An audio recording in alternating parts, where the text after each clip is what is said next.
कैसे बनाएंगे? उन्हें उन्हें क्या खिलाएंगे? महंगाई को लगातार बढ़ाने वालों, जनता माफ नहीं करेगी।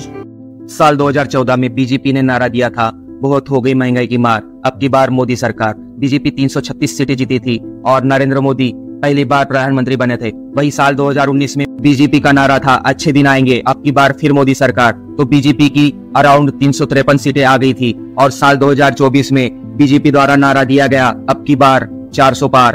यह अब की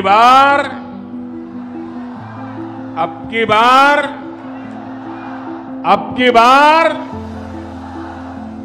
नागर को इलेक्शन से पहले और अब हालत कुछ ऐसी हो गई है कि 400 तो छोड़ो, 300 भी पार कर नहीं पाए। सच तो यह है कि इस इलेक्शन में बीजेपी से 5 बड़ी गलतियां हो गई, जिस वजह से बीजेपी इस बार इलेक्शन में मेजोरिटी तक इस्टेब्लिश नहीं कर पाई। जो मेजोरिटी वो पिछले लास्ट 2 इलेक्शन में ऑलरेडी आसानी से इस्टेब्लिश कर चुके थे। यानी बेसिकली देखा जाए तो इसका मतलब पिछले 2 इलेक्शन में बीजेपी को एनडीए अलायंस की जरूरत नहीं थी, लेकिन इस इलेक्शन में पूरी एनडीए अलायंस मिलकर सिर्फ 292 सीट ला पाई और इंडिया अलायंस 232। सो बहुत ही क्लोज कंपटीशन रहा। लेकिन यार अब यहाँ पर ना एक बहुत ही बड़ा सवाल इंडियंस के दिमाग में आ रहा होगा कि 2 दिन पहले तक तो हर एक एग्जिट पोल यही कह रहा था, पार नहीं होंगे तो at least BJP 350 seat comfortable cross कर ही लेगी। यहाँ पर बीजेपी को यानी एनडीए को यहाँ पर एक फायदा हो सकता है, 400 से पार भी एनडीए का आंकड़ा जा सकता। इनफैक्ट खुद अपोजिशन लीडर्स तक ये कह रहे थे कि नहीं, बीजेपी 400 पार नहीं कर पाएगी, 350 लेकर आएगी। तो अचानक से इस इलेक्शन में ऐसी क्या गुगली बॉल कैसे डाल दिया। और सबसे शॉकिंग बात तो यूपी की है, जो राज्य एक तरह से बीजेपी का गढ़ है और जिस राज्य में अभी 5 महीने पहले ही अयोध्या राम मंदिर की प्राण प्रतिष्ठा की गई, इतने धूमधाम से त्योहार को मनाया गया। जिस स्टेट में सीएम योगी जैसे एक स्ट्रॉन्ग फेस है, उस स्टेट में ही बीजेपी को इतना खराब परफॉर्मेंस कैसे मिला। समाजवादी पार्टी जो सिर्फ एक स्टेट पार्टी है, उसको बीजेपी से ज्यादा सीट्स आखिरकार कैसे मिल सकती है। ऑन द अदर हैंड एक तरफ बीजेपी का परफॉर्मेंस चल रहा है, दूसरे तरफ कांग्रेस का परफॉर्मेंस काफी सरप्राइजिंग था। लास्ट इलेक्शन में तो कांग्रेस पार्टी ऑलमोस्ट खत्म होने की कगार पर आ गई थी। उन्हें सिर्फ 52 सीटें मिली थी, जो इतने कम है कि वो लीडर ऑफ द अपोजिशन भी नहीं बन पाए। लेकिन इस बार सबका प्रेडिक्शन यह था कि कांग्रेस की सीट्स और कम होंगे, बट कांग्रेस ने डबल सीट्स ला लिए, 99 सीट्स। सो डेफिनेटली मेरे हिसाब से बीजेपी के तरफ से कुछ मेजर ब्लंडर जरूर हुए होंगे। हमारी रिसर्च के हिसाब से 5 ऐसे ब्लंडर्स जो बीजेपी बहुत ही इजीली अवॉइड कर सकता था, लेकिन ध्यान नहीं दिया। बेसिकली बीजेपी का आइडियोलॉजिकल विंग है, इसी आरएसएस ने बीजेपी को बैक करके उन्होंने शुरुआती 1984 के इलेक्शन में 2 सीट्स दिलवाए थे और पिछले 2 टर्म्स में 300 सीट्स की मेजॉरिटी तक पहुंचाया। बीजेपी को पार्टी बनाना, उसमें टॉप लीडरशिप जैसे अटल बिहारी वाजपेयी, नितिन गडकरी, इनफैक्ट नरेंद्र मोदी को भी खड़ा करने में आरएसएस के वर्कर्स का एक बहुत बड़ा हाथ रहा।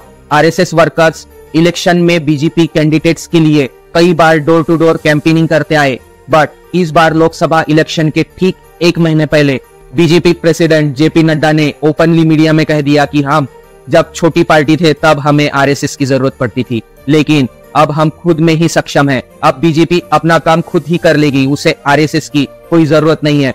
अब यह मूव एक तरह से बीजेपी के लिए बैकफायर हो गया, क्योंकि अपोजिशन ने नड्डा के इस एंटी आरएसएस स्टेटमेंट को अपोजिशन लीडर्स ने बहुत हवा दे दी। नड्डा साहब ने कहा कि हमें आरएसएस की जरूरत नहीं है। तो ठीक है, आरएसएस को खतरा महसूस हो रहा था कि राम मंदिर पर कांग्रेस बुलडोजर चलाएगी तो आरएसएस पर बैन भाजपा लगाएगी, और इससे आरएसएस वर्कर्स के मन में एक इनसिक्योरिटी से पैदा हो गई। आरएसएस मेंबर्स खुद पब्लिकली इंटरव्यू देने लग गए कि जैसे द प्रिंट को एक इंटरव्यू में आरएसएस के मेंबर ने बताया, जिस बीजेपी के लिए उन्होंने कैंपेन किए, नारे लगाए थे, सेक्रीफाइसेस किए थे, आज पावर में आने के बाद वो बीजेपी आरएसएस की बात ही नहीं सुन रही।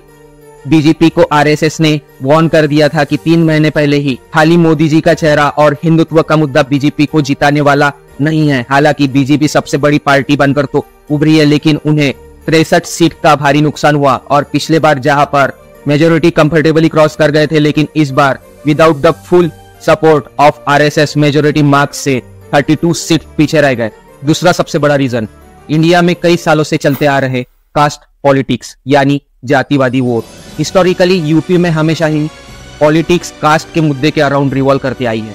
जैसे कि for example BSP Bahujan Samaj party, जिसको दलित की पार्टी के रूप में जाना जाता है, वैसे ही समाजवादी पार्टी को यादव की पार्टी के रूप में जाना जाता है। बट इस बार के इलेक्शंस में बीजेपी ने राम मंदिर के अराउंड ही पूरा यूपी का इलेक्शन डिजाइन किया। अगर आइडियली देखे तो बीजेपी के पास यूपी का कोई भी बड़ा कास्ट रिप्रेजेंटेटिव लीडर नहीं था, जिसके वजह से यूपी की पॉलिटिक्स में इतना बड़ा नुकसान हुआ। बेसिकली इस बार के यूपी इलेक्शंस में जो समाजवादी पार्टी ने बीजेपी को भारी टक्कर दी है, उसके पीछे मेजर रीजन था Yadav vote. Yadav community UP की 7% पॉपुलेशन है और यूपी के 15 संसद सीट पर डायरेक्ट इंपैक्ट डालती है। इस बार इन सारे वोटर्स ने मिलकर एसपी के तरफ से अपने 3 डिकेड पुरानी लॉयल्टी को साबित करके दिखाया और साथ ही साथ इसी कास्ट बेस्ड पॉलिटिक्स का डेडली कॉम्बो बने इंडिया अलायंस के राहुल गांधी, जिन्होंने कास्ट वोट को अपनी तरफ अट्रैक्ट करने के लिए लोगों से कहा कि अगर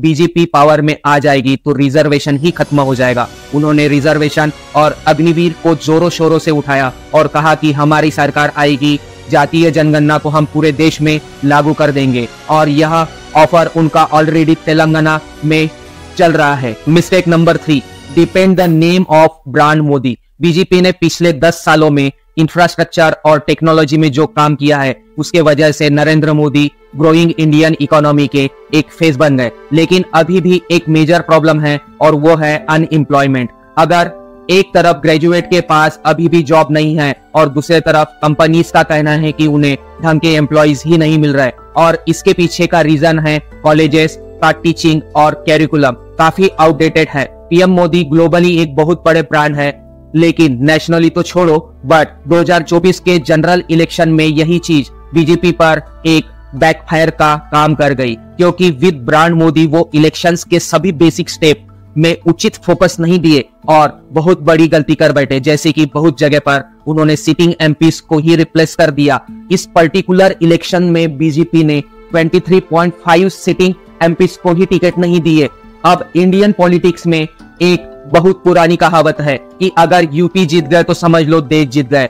जो यूपी पिछले 2 जनरल इलेक्शन से बीजेपी जीतते आ रहा था, लेकिन इस बार यूपी में बीजेपी के तरफ से एक भारी ब्लंडर हो गया। कुछ रिपोर्टर्स के हिसाब से बीजेपी की टॉप लीडरशिप ने यूपी जैसे बड़े और इलेक्शन के लिहाज से सबसे इंपॉर्टेंट राज्य में 2 टर्म के सिटिंग सीएम योगी आदित्यनाथ के लगभग 35 रेकमेंडेड कैंडिडेट को रिजेक्ट कर दिया और जनता के बीच में नॉट सो पॉपुलर कैंडिडेट को टिकट्स दे दी, क्योंकि वो मोदी है तो मुमकिन है, यह स्लोगन पर ब्लाइंड और I can over confidently believe कर रहे थे। अब इसका उनको यूपी में बहुत ही भारी नुकसान हुआ। बेसिकली जो सिटिंग सीएम है उन्हें पता होगा ना कि भाई किसे टिकट देना चाहिए और किसे टिकट नहीं देना चाहिए, कौन यहाँ पॉपुलर है और कौन यहाँ पॉपुलर नहीं है। बीजेपी के टॉप लीडरशिप ने आखिर ऐसा क्यों किया? वेल गाइज, मुझे तो नहीं पता, अगर आपको पता होगा तो प्लीज कमेंट बॉक्स में मुझे जरूर बताइएगा। इवन राजस्थान और हरियाणा जैसे स्टेट में भी बीजेपी ने वही किया। विधानसभा इलेक्शंस के बाद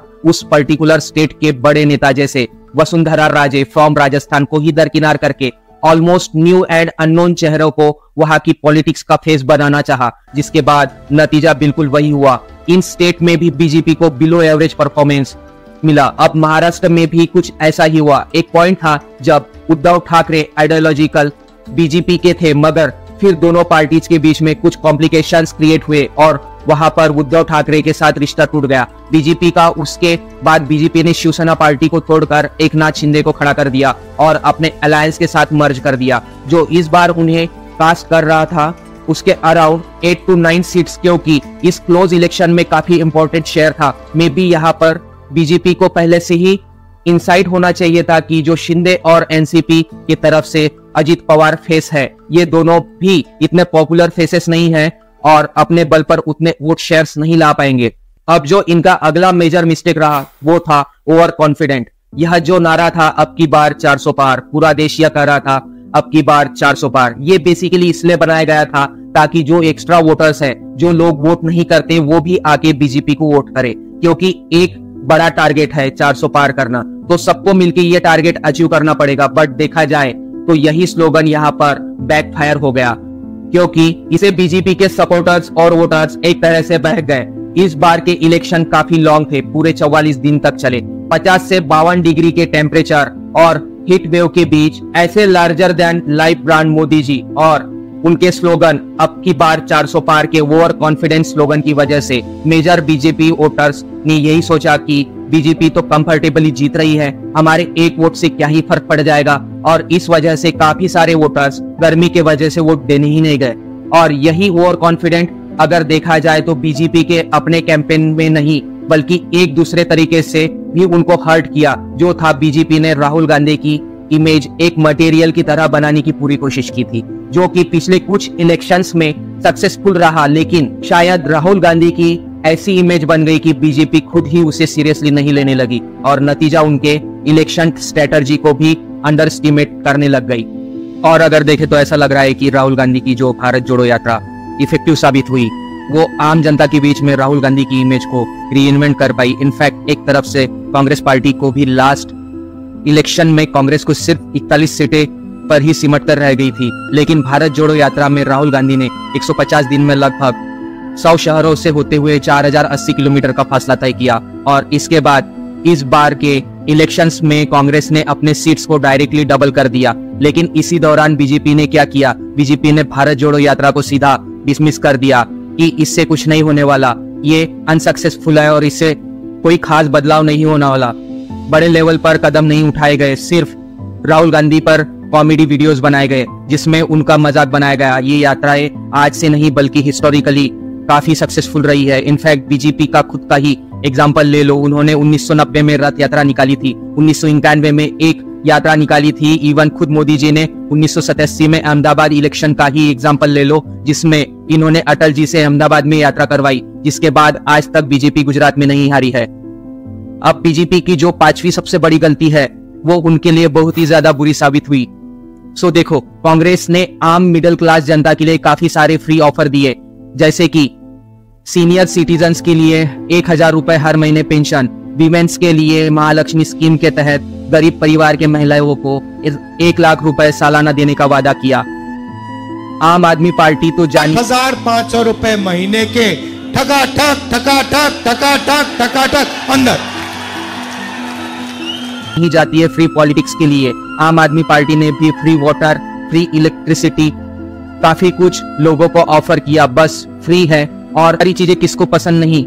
बट बीजेपी ने क्या किया, अगर आप बीजेपी का मैनिफेस्टो ही देखेंगे तो उन्होंने वर्ल्ड क्लास इंफ्रास्ट्रक्चर डेवलपमेंट से लेकर गरीबों को फ्री मेडिकल ट्रीटमेंट और राशन देने का वादा किया, लेकिन इस सब में उनके मैनिफेस्टो में मिडिल क्लास पॉपुलेशन के लिए ऐसा कोई भी ऑफर नहीं था। जबकि मिडिल क्लास को अगर देखा जाए तो इंडिया का वो सबसे बड़ा वोटर बैंक है और बीजेपी को तो हमेशा से ही मिडिल क्लास की पार्टी कहा जाता था, लेकिन इसी मेजॉरिटी वोट बैंक को उन्होंने इस इलेक्शन में जाने अनजाने में इग्नोर कर दिया और बीजेपी की इन 5 गलतियों में final nail in the coffin वाला सिनेरियो क्रिएट किया।